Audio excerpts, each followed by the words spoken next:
Roman Chocolatito Gonzalez versus Juan Francisco El Gallo Estrada, Part 2. This is the recap. This is the post-fight reaction, knuckleheads. And wow, what a fight. This was an instant classic, knuckleheads, where over 2,500 punches were thrown combined with over 700 punches landed. You had the WBA and the WBC super flyweight titles on the line. This was a unification bout. More importantly, this was a rematch in the making for 8 years, where El Gallo Estrada had been chasing Chocolatito through a few different weight divisions to try to make this happen, and it finally happened. Listen, from beginning to end, I mean, this was a tough fight to score. You had flurries on both sides. You had momentum shifts going back and forth. You had big shots being landed by both men. We ended on a split decision favoring El Gallo Estrada. But I have to say, knuckleheads, after watching this fight myself and being absolutely blown away by the performance both men turned up with and put forth for us, I gotta say that I really thought the judges had it a bit wrong here, especially the judge that had it 117-111 for Estrada. I'm going to have to respectfully and strongly disagree. Now, I'm not going to say that there is, an obvious score in this fight. Again, this was a very action-packed fight, as you could tell from all the punches thrown, and very difficult to score.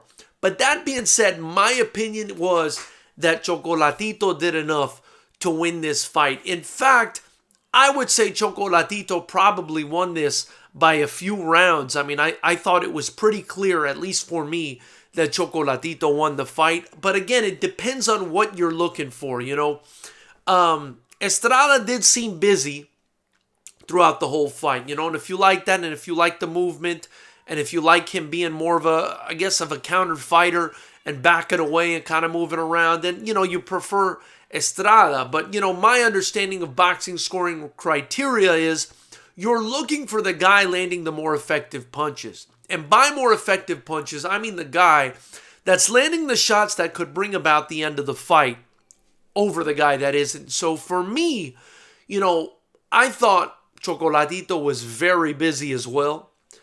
I thought that he was landing the more effective punches. In fact, I thought, he probably hurt Estrada more than Estrada hurt him. I mean, I just felt like, especially in the 12th round, there was a segment there where Chocolatito was just kind of teeing off on Estrada.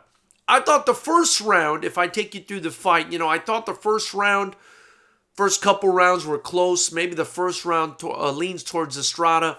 Maybe the next one leaned towards Chocolatito. But I felt like Chocolatito had like 3 good rounds in a row where he was landing the more effective punches and being the aggressor.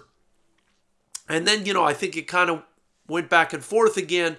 And then the second half of the fight, I felt like Chocolatito took over as well. I would say in the 9th round, I think around the 9th round, maybe Estrada had a good round there or something. But again, I just felt like Chocolatito was just as busy as Estrada, albeit in a different way, more of a pressure fighter.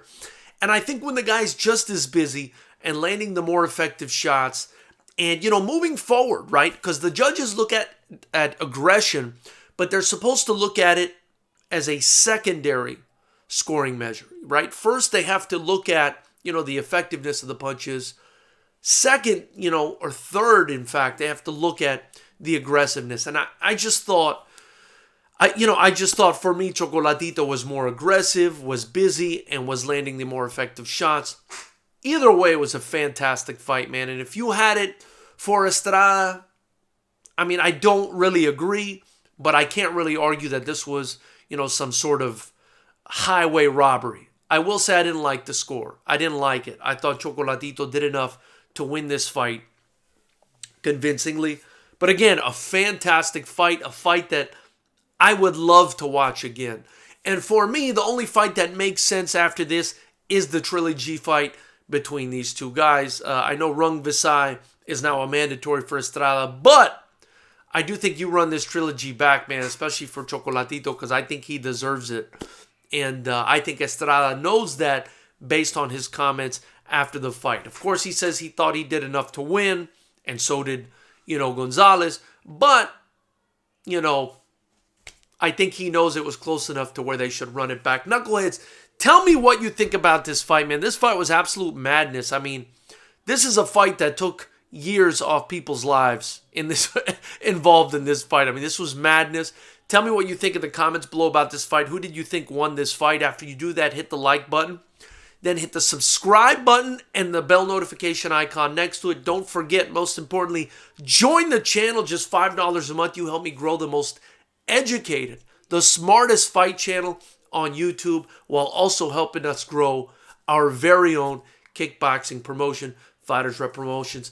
And don't forget to get your Fighters Rep gear in the link below. Anything you guys purchase there is greatly appreciated. Finally, shout out to our sponsor, Nueva Real Estate.